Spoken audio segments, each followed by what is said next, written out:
Thanks very much, Sue. Good morning, everyone. I'm Alyssa Hill, and I work with Credit Suisse. I work in the area of investment strategy and research. My role talks about how we digitalize our investment strategy and research. We publish thousands, hundreds of thousands of pages to help clients make more informed decisions when it comes to investments. So right now, all of those publications come out in emails and printed publications, and the task we were given is how do we provide content at the moment when clients need to make a decision. And that means people need to make a trade when the markets are volatile, if they want to, or should they hold? And this is the challenge we were given, and we said, let's go digital. So, and how do we make this a very personal choice? But before we dove into that, we had to really think about what this meant. And so let me take you through our journey. And what I'd like to pose to you today is that what we discovered is that when you go through personalization, you have to be willing to change the way you operate your business.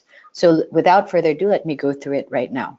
Okay, so when you think of personalization, you think of a couple of majors, Amazon, Netflix, and of course, these are the guys who really shape our daily interactions. When you think of buying books or online shopping, you've got all these notifications from Amazon who tell you what you last bought for your mother and what other gifts you might like to send to your mother across the miles.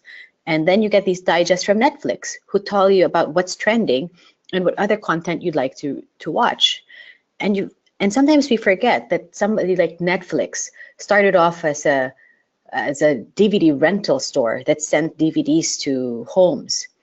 And as they quickly learned about what we like to watch, they decided to produce their own content, and now we're responsible for our binge watching habits when it relates to House of Cards or The Crown now, because they produce their own content. And so because they're so successful, we forget that they also make mistakes, because when you learn about customers, it's not such an easy task. Look at this email, look at this tweet from Amazon just a few months ago. A customer had been shopping online, and maybe she had bought a few gifts for her friends who were expecting, but she continued to receive notifications. So she wrote, a little bit upset, "Dear Amazon, I'm not pregnant. I don't have a baby registry. Can you please get to the bottom of this?" When you look at things like this, it's a good reminder to us that embarking on a journey like personalization, it's not as easy as buying something out of the box and plugging it in. It's taken years for companies like Amazon and Netflix, who began in the 90s, to build this capability to get where they are now. And even if they are the giants, they still do make mistakes, and that's where human intervention comes in. And that's why I would posit to you that when you start thinking about personalization, it's not about technology. It's not a plug-and-play system. There's no silver bullet that you do a vendor evaluation and say, what's the latest and greatest, and let's plug it in. What is it about then? As we found out, it's really answering three questions. The first is, are you ready to change the way you do business? The second is, are you ready to build new capabilities? And third is, are you ready for the long haul? And I'm going to go through each one of these in detail and kind of talk about our personal journey, because this is something that I'm particularly passionate about in trying to make a sustainable change to bring customers closer to the business. It means a lasting change in the company. So first of all, if we embark on a personalization journey, it is a fundamental change in the way we operate, because the first thing to understand is, what are our customer expectations now, and how are they likely to change in the future? Now, for us, we deliver investment publications. We deliver content to help people make decisions. Now, what does that mean? People expect to receive publications daily, weekly, monthly. Those are expectations. But actually, if you look at people consuming content today, You look on a bus, a train, a tram. How do people read content? They're looking at their phones and they're swiping after a few seconds. They read a headline, they scan for a few sentences, they might bookmark, if at all, and they just swipe or scroll down. So they're not consuming long form publications anymore. I'd like you to reflect and think about, when was the last time you read an article from the headline all the way to the end? I would say that that's very rare for us now, because we are consumers of content in bite-sized pieces. We remember headlines, we remember first sentences. And if that's the case, then we needed to change the way we wrote and delivered content, because customers have changed essentially in the way they consumed information. So by this, we had to think about, are we delivering publications or are we delivering insight and information? Because that's a fundamental change in what customers expect. And second, we have to understand, what do customers value? Now we have to change our mindset a bit, because this is different from what we normally ask. We normally ask ourselves, what are we good at? And when we ask ourselves that, we come with a very different answer. When we ask ourselves, what are we good at? Then we're good at writing technical analysis, explaining the markets in a very lengthy way. But what's important to the customer is to understand what's going on with the market within 30 seconds to a minute, so they can make a decision. And if one of the decisions is to call the relationship manager or an investment consultant for a more detailed explanation, then that's a key action. They can also decide to make a trade on their own, but we need to deliver that insight. So we need to change the way we write our articles by putting the conclusion first. And the third is, well, is the person who's going to lead the change the person who's currently in the business, or do we need to start combining skills? Because it's very difficult for somebody who's been in the role of writing a long technical piece of writing to be the one to say, look, we need to change the way we write and move from 10 pages to a summary of 3 bullet points and a 100 character headline. So there needs to be somebody who can see the value of what is being done today and figure out a way to transform it to what customers want tomorrow. Secondly, there needs to be a focus on building new capabilities. For us, one of the key pieces of information we needed to work with was, we need to start thinking about customer behavior. How do people read and view content? It wasn't enough for us to know how many readers there were. We needed to know how they read, how often they read, the times of day, the topics they searched for, so that we could change the way we could adapt our content to what they preferred. This means we needed data scientists on top of our research professionals. So we needed to combine those skills. And so we need to look for these people across the organization and put them together so there was a single holistic view of the customer. And sometimes this is difficult, because sometimes these people sit in different parts of the organization. And once you have this insight on the customer, and you're starting to change the way, for example, we wrote our content, we wanted to start building meaningful experiences and interactions to engage the readers. For us, this meant we needed to build infographics, create other forms of content, like instead of just articles, we now are creating videos, interactive infographics. We're now using podcasts. These are all different skills and that we needed to bring in. We also needed to create, work with interaction designers, user experience designers, and these are totally new skills that we were not experienced with working with. And third, we needed to create trust, because now we were gathering lots of data on the customers. This implies a need to focus on data security. We also needed to make sure that if we're gathering all this personal data on preferences, that we needed to deliver based on what our customers told us they liked. So we needed to improve our operational excellence. So if you think about these skills, these capabilities, that's about data science and an upgraded market research capability, user experience and interaction design, and third and fourth, data security as well as operational excellence. Now, these all might all be part of your skill set in the company. And then you're very lucky. All you need to do is pull them in and make them part of the project and focus them on creating a superior customer experience. On the other hand, you might have to bring these resources to bear in your firm by looking for these skills and trying to build them. What's important is that you're doing this with a goal of bringing a new experience to your customer, and you're building for the long term. Which brings me to my last point. This is a long-term goal. It's not a 6-month KPI that you'll get done within the chairman's key next message, right? Because it's not a technology you can plug and play. There's no one technology solution that you can plug in. There isn't even just one vendor that can provide you each a solution for everything.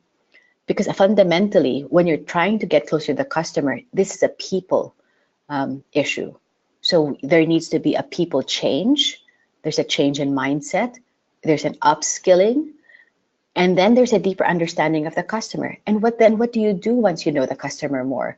Then you need to start changing the way you create products and deliver experiences. So this is going to be a continuous learning, and therefore, this is the journey that you start embarking on. Therefore, this is about managing expectations. At the top, it's about having a learning agenda and not just having a set of milestones against which you say, I'm delivering this number of readers, I'm delivering these experiences. What has to be clear to top management is, what are you learning at every juncture? What is the learning agenda about the customers, and therefore what are you doing with insight? At the front, there might be resistance because you're coming closer to the customer, and now you need to tell the front, I'm learning more about the customer so I can equip you with a better set of information so you can have a better interaction with the customer. And at the back end, you're going to need support to revamp your operations. So it has to be important to them to support you, because they're going to also help manifest the plans that you have in terms of delivering the product. So for us, we involved our authors in our journey by doing the author training, so that they could see what impact shortening the articles had on the engagement of the readers. And to this point, we actually had a pilot to make people comfortable with a change. We had a 5-month pilot where we experimented with various lengths of the articles, because we knew that the authors could not automatically change the way they wrote. We needed to lead it. So initially we started with articles about 6 minutes read, but the analytics showed that people were dropping off. So we edited it down to 3 minutes. And then by the 5th month, we saw that people were dropping off by a minute. When we showed the authors these statistics, they voluntarily said, what can we do to change the way we write? And we told them, you need to change your headlines and you need to put a summary. You don't really need to drastically change the content, but start with the end in mind. And this was actually, now this is being adopted, and they're coming forward now volunteering to be part of podcasts, part of videos, and they're the ones who want to be at the forefront of change. Because the moment they understand what this change is about, that this is about increasing their reach to readers, about getting the value of their content to be higher because it is more understood, it is has wider reach, and it is able to be shared by more people, then they want to be part of this change. And now clearly there's no turning back.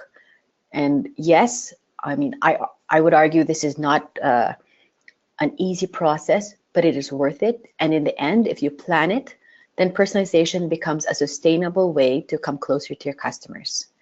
And with that, I'd like to end this and open up to your questions. Thank you.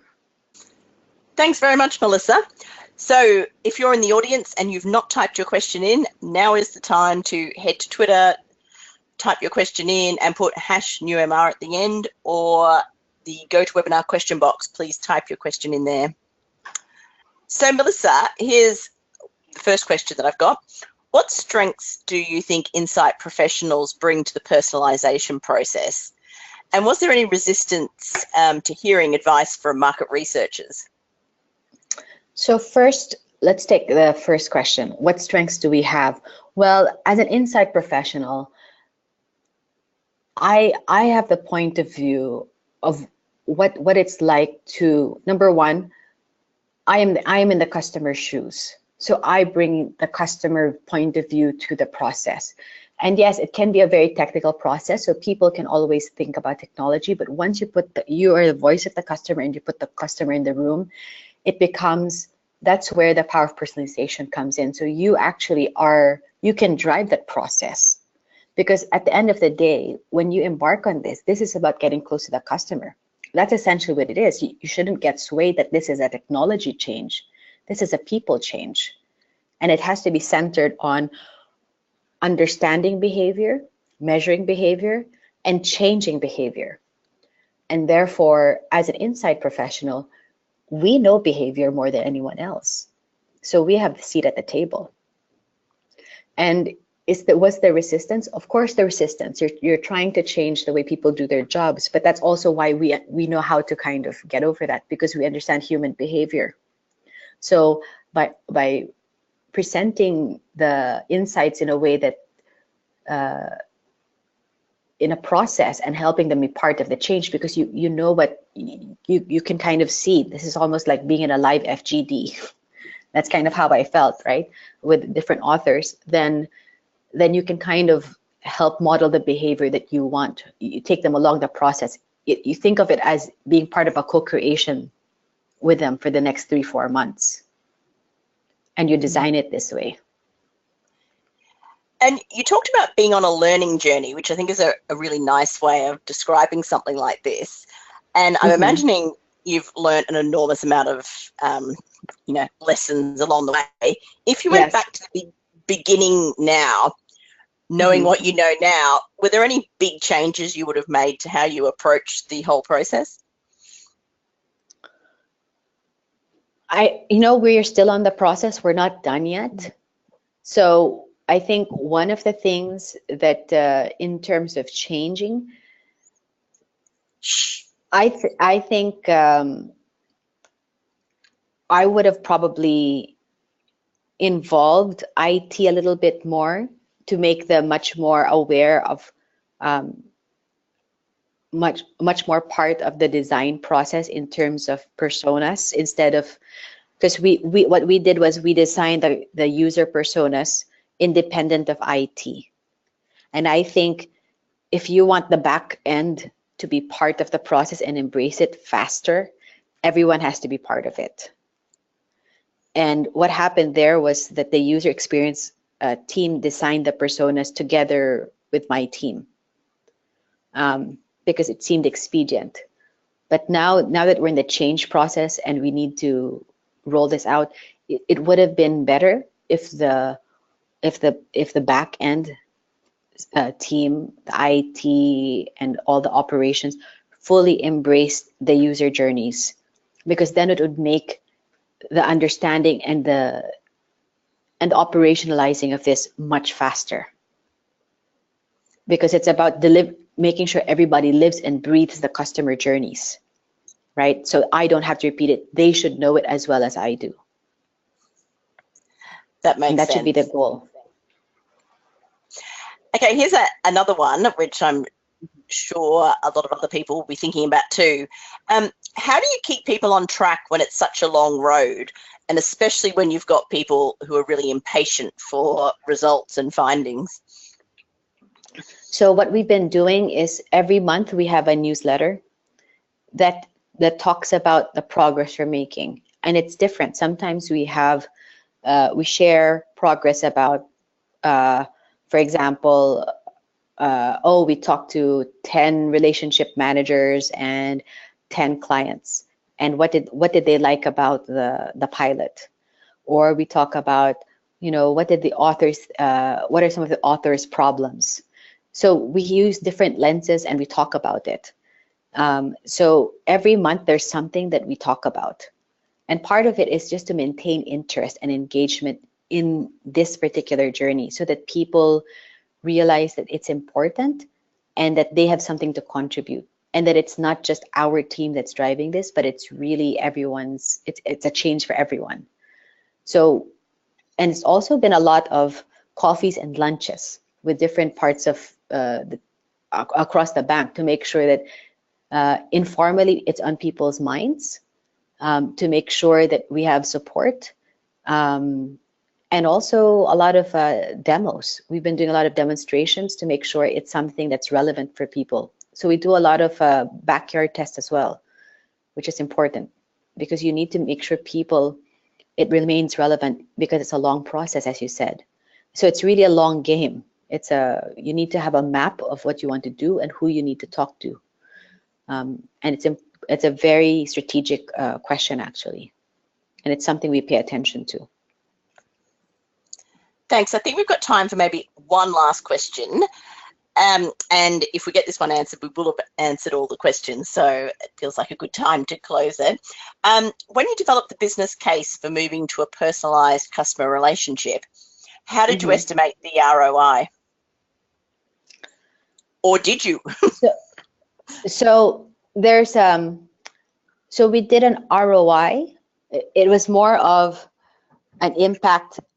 There's a cost in terms of the cost of the actual publication cost, but there's also a cost of not doing it in terms of the lost revenue because of the switching costs. Because it's not as if we're alone in this market. We have clients who could turn to other people for their investment advice if it's not delivered in a timely way. So for us, it's more of a risk that if we don't deliver the investment advice when people reach out to us, or when it should have been received, they could go somewhere else. Because we know that our clients are multi-banked and everything is just a call away or a flick away, right? And we know that it's very competitive. So we estimated the risk of losing customers.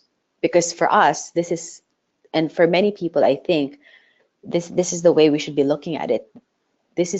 Personalization is not a fad. It is the way customers expect their services and goods to be delivered now, right? Because too much choice is already a problem. People want, they're so used to tailored choices because that's how we've been all conditioned. That's the way we read our news. That's the way we watch our movies. That's the way we have that's the way we shop now. So to think that we can get away with this, just spamming people with choice, I think is a mistake. So it's almost as if we need to present it as, what's the risk of not doing this? Yeah, it's a nice way of looking at it. So Melissa, that's all we've got time for question and answer wise. Yep. So I'd just like to thank you for coming along today and sharing your experiences. I'm sure the audience very much enjoyed it. So thank you very much. Thank you.